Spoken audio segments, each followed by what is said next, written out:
lama-lama tokoh baru. Iya. Jadi nggak usah terkecoh. Nggak usah terkecoh. Kalau misalkan pun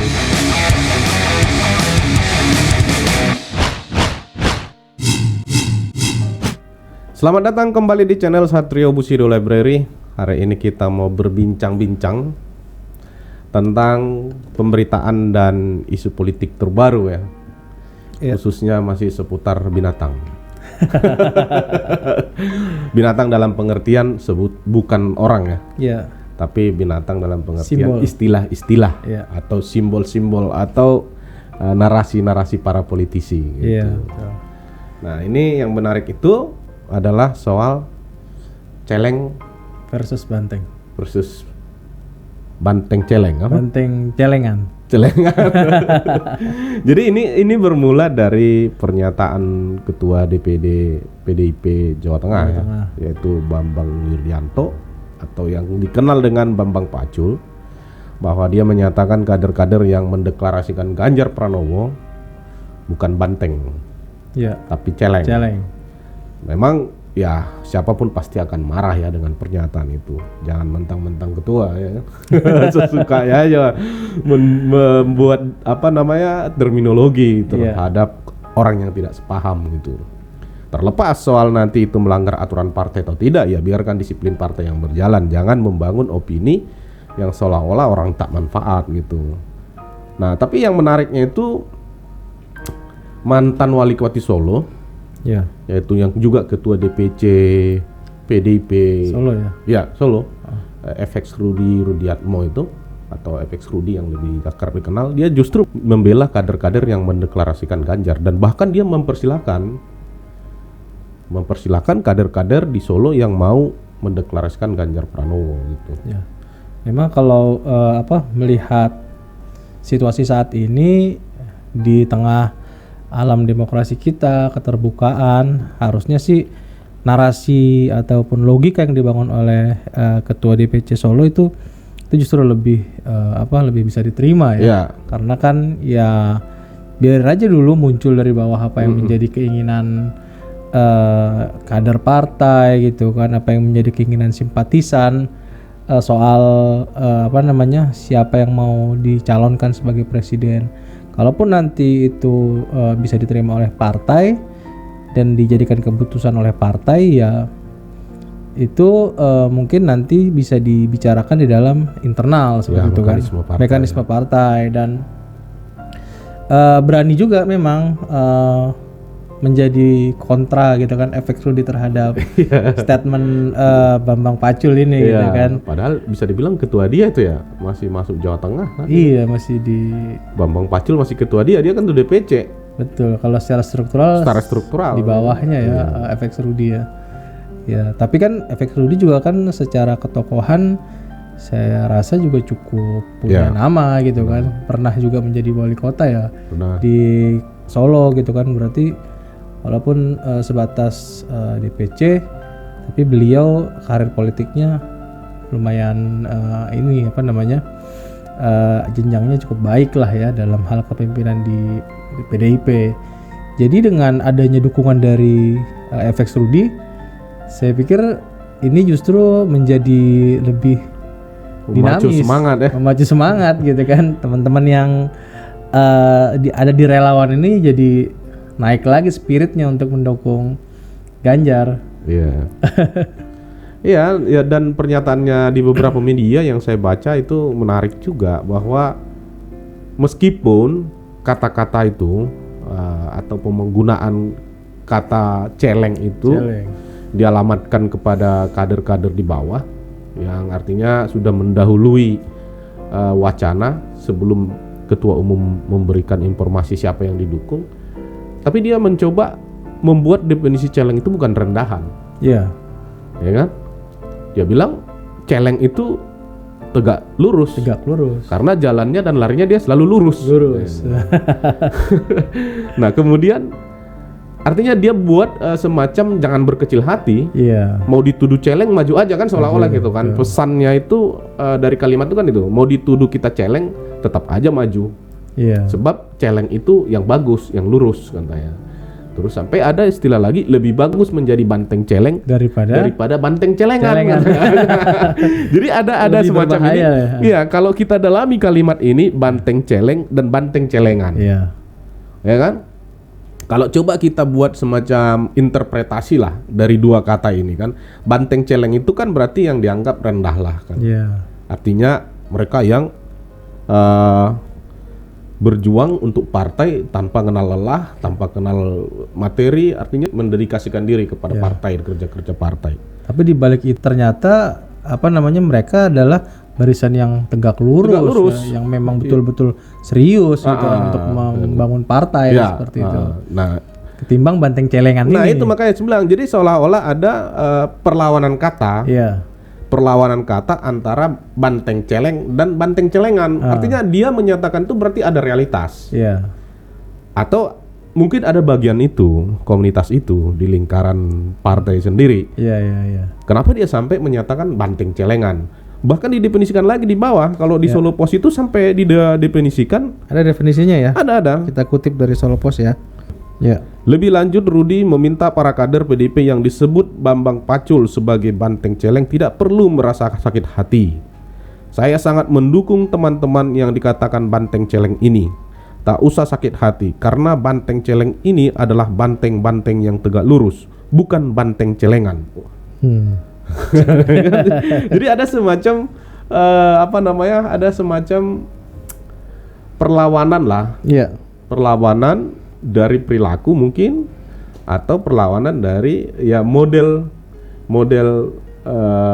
kader-kader yang ada di tubuh partainya sendiri gitu. Ditambahkan lagi di sini oleh FX Rudi bahwa dia ingin menyindir kader partai atau kader PDIP yang hanya mengejar uang atau pundi-pundi untuk memperkaya diri. Mungkin itu yang dialamatkan terminologinya banteng celengan tadi gitu ya. Mereka yang mengejar pundi-pundi uang gitu kan, yang memperkaya diri dan sebagainya, belum tidak konsisten dalam garis perjuangan partai seperti itu. Saya rasa sih ya sindiran ini pasti ada faktanya gitu kan, di dalam ada yang seperti itu, karakter dan sebagainya gitu. Iya, sekelas Rudi yang menurut saya itu sudah sangat kuat dan sudah sangat lama di PDIP, dan termasuk kader senior. Iya, termasuk kader senior. Dia menyatakan seperti itu kan berarti bukan asal bunyi. Iya. Berarti ada situasi itu di internalnya partai dia kan. Ada yang memikirkan dirinya sendiri untuk uang atau pundi-pundi. Iya. Ada memang yang sungguh-sungguh mengamalkan ideologi ataupun keputusan-keputusan partai gitu. Nah, itulah celengan dan celeng tadi. Ya makanya saya bilang, meskipun secara terminologi itu kan ya jelek banget gitu loh. Masa ya manusia disamakan dengan celeng gitu ya. Pengistilahannya dibuat atau penyebutannya dibuat nama binatang. Tapi kalau kita lihat cara Rudi itu untuk membuat kader-kader yang mendeklarasikan ini, bahkan dia bilang mempersilahkan kader-kader di Solo, artinya kader-kader di DPC yang dia ini persilakan aja kalau mau deklarasi, mau enggak gitu. Ya karena situasi demokrasi tadi kan kita bebas untuk mencalonkan siapa saja. Justru dengan memunculkan satu orang calon, ini kan akan semakin membuka bagaimana mata masyarakat terhadap siapa yang akan menjadi capresnya di 2024 seperti itu kan. Itu yang mungkin yang jadi target, sehingga FX Rudi mengatakan ya udah silakan aja gitu. Kenapa harus dihambat ya? Kenapa harus dicelengkan gitu? Iya. Diceleng-celengin gitu. Kenapa harus diceleng-celengin gitu. Iya.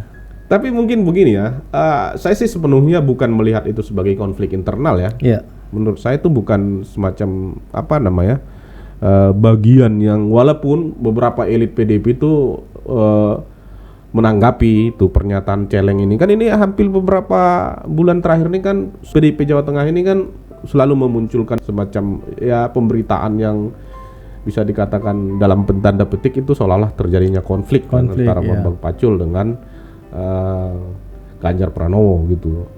Nah, tapi saya nggak melihat itu bahwasanya sungguh-sungguh ada konflik itu. Walaupun sampai ada istilah celeng apa segala macam, saya melihat itu nggak sungguh-sungguh. Kenapa? Karena kita belajar dari apa yang terjadi dulu di 2014. Situasinya kan hampir sama. Pada waktu itu Jokowi tidak didukung, bahkan elit-elit PDIP bisa dicari rekam jejak pernyataan-pernyataan mereka kan terhadap Jokowi. Nah, akhirnya pemberitaan terus mengemuka nih. Pusat perhatian jadi mereka terus nih, partainya kan. Dan sampai pemilu, sampai detik-detik terakhir, akhirnya Megawati mengeluarkan keputusan mencalonkan Jokowi. Setelah itu didukung all partai. Semua nggak ada yang belot apa segala macam gitu. Nah, jadi saya jadi berpikir ini bagian dari strategi juga untuk memompa para pendukung atau apa namanya mendorong ya kan sentimen dukungan ini kepada Ganjar Pranowo dan membuat PDIP jadi pusat perhatian terus. Ini jadi sedang membuat narasi ulang ya sepertinya ya. Iya, jadi membuat narasi ulang kemudian dengan tokoh yang berbeda. Berbeda. Ya, tujuannya sih ya sama gitu kan untuk jadi pemimpin di Indonesia atau capres seperti itu kan. Tapi ini narasinya kalau dilihat dari dari cara mainnya dan sebagainya ini seperti akan menggunakan strategi yang sama di 2014 gitu. Karena memang sekelas partai PDIP saya pikir internalnya solid gitu kan. Solid, kemudian juga masih ada Bu Mega sebagai tokoh pemersatu lah. Tokoh pemersatu gitu kan. Ya. Seperti apapun friksi yang terjadi di dalam selama masih ada magnetnya, masih ada Bu Mega sebagai tokoh pemersatu ini pasti semua bisa diselesaikan secara kekeluargaan di internal seperti itu. Jadi ya optimis saja para simpatisan Ganjar bahwa ini adalah satu bagian untuk batu loncatan lah untuk simpatisan Ganjar untuk naik ke level yang lebih tinggi. Mana tahu apa yang menjadi prediksi kami dalam podcast kali ini itu adalah memang narasi ulang 2014 ketika mencalonkan Jokowi seperti itu ya. Drama lama, tokoh baru. Iya. Jadi nggak usah terkecoh. Karena itu kan terlihat kan sangat lokalisir kan. Di Jawa Tengah mulu itu konflik itu terjadi kan. Nggak ada terjadi deklarasi di DPC lain khususnya di luar Jawa kan, nggak terjadi kan. Nah artinya ini kan mencoba kenapa? Karena kalau misalkan itu konflik itu misalkan terjadi di luar kan akan menyebar pemberitaan kan. Ini kan pemberitaan itu berputar di situ terus seputar Jawa Tengah terus. Seputar Jawa Tengah terus konfliknya itu dibangun lagi, main lagi media apa segala macam gitu loh. Jadi kelihatan sekali ini sebenarnya nggak konflik ya jadi seolah-olah begitu gitu loh. Iya. Nah, tapi tokoh-tokoh yang potensial sebagai pemimpin dari PDIP ini kayaknya dari Jawa Tengah terus ya. Iya. Jokowi dari Solo kan masih Jawa Tengah. Kemudian sekarang nih mau dimunculkan Ganjar Jawa Tengah juga. Nggak ada Jawa Barat atau wilayah lain. PDIP Jawa Barat kan belum pernah menang ya pilkada. Pernah menang ya. Iya belum pernah. Dan mungkin juga ya mereka tahu juga Jawa Barat tuh belum termasuk yang paling kuat itu Golkar juga kan sama Gerindra kemarin. Nah, kalau secara kader partai Jawa Barat sih nggak ada kelihatan. Ukurannya misalkan tuh ya di lembaga-lembaga eksekutif ya. Kalau anggota legislatif itu kan lebih kepada kemampuan untuk meraup suara masyarakat gitu. Ya waktu pemilu kan. Nah, tapi kalau bupati, gubernur lebih kepada kemampuan manajerial pemerintahan dan walaupun misalkan memang tetap sama-sama lewat pemilihan. Nah, makanya banyak hal yang menyebabkan orang bisa terpilih kalau misalkan jadi anggota DPR kan. Bisa aja keterwakilan daerah, bisa aja karena memang mesin partai, banyak hal. Karena kalau anggota DPR RI kan dia memang terpatok misalkan kabupaten ini dapilnya misalkan 3 kabupaten kota misalkan. Kalau jadi gubernur atau jadi bupati kan dia harus mengcover semua wilayah itu suaranya gitu. Makanya sampai sekarang belum ada yang kelihatan dari Jawa Barat. Tapi memang salah satu juga narasi yang dibangun adalah ya soal jenjang politik itu ya. Mulai dari tren Jokowi akhirnya ada jenjang politik dari bupati dulu atau jadi kepala daerah dulu, gubernur, baru kemudian jadi presiden seperti itu. Dan Ganjar juga kinerjanya sih sebenarnya di kepemimpinan Gubernur Jawa Tengah ya punya progres yang baik gitu ya, ada nilai-nilai positif dan belum terdengar juga di masyarakat soal komplain-komplain yang sifatnya besar gitu kan, kritik-kritik yang tajam terhadap kepemimpinan beliau tidak begitu terdengar lah di permukaan, sehingga ya wajar gitu kan dengan kapasitas beliau saat ini memimpin dengan baik di Jawa Tengah, itu bisa mendorong beliau ke level yang lebih tinggi seperti itu. Dan saya yakin ya balik lagi ke apa yang kita bicarakan tadi, bahwa ya ini semacam narasi aja, narasi ulang. Menurutku ini menurutku ini PDIP pasti itu Ganjar, nggak lari itu. Kalau dilihat dari kejadian dari 2014, cerminannya 2014 aja. Siapa sih orang yang percaya bakalan Jokowi dicalonkan, tapi kan menguat terus di bawah kan. Akhirnya ya seperti yang kita bilang tadi di awal, Megawati memutuskan Jokowi pada detik-detik terakhir waktu itu terakhir. Ya sama mungkin dengan ini, apalagi dilihat dengan banyaknya relawan-relawannya, dan konflik itu juga bukan konflik ya, dan dinamika itu juga udah masuk sampai ke tingkat partai politik misalkan, kan nggak mungkin. Iya betul. Jadi jangan tertipu. Jadi buat para simpatisan, para relawan Ganjar, semangat terus. Iya, kalau kami tetap semangat juga. Itu yang satu ini. Mungkin Anda sudah tahu. Oke, terima kasih. Itu pembicaraan kita atau pendapat kita atau ngobrol kita tentang banteng celeng dan banteng celengan. Iya. Semoga teman-teman jangan mau jadi celeng. Atau jadi banteng juga jangan. Karena kita manusia. Iya. Terima kasih, sampai bertemu di video berikutnya. Cek.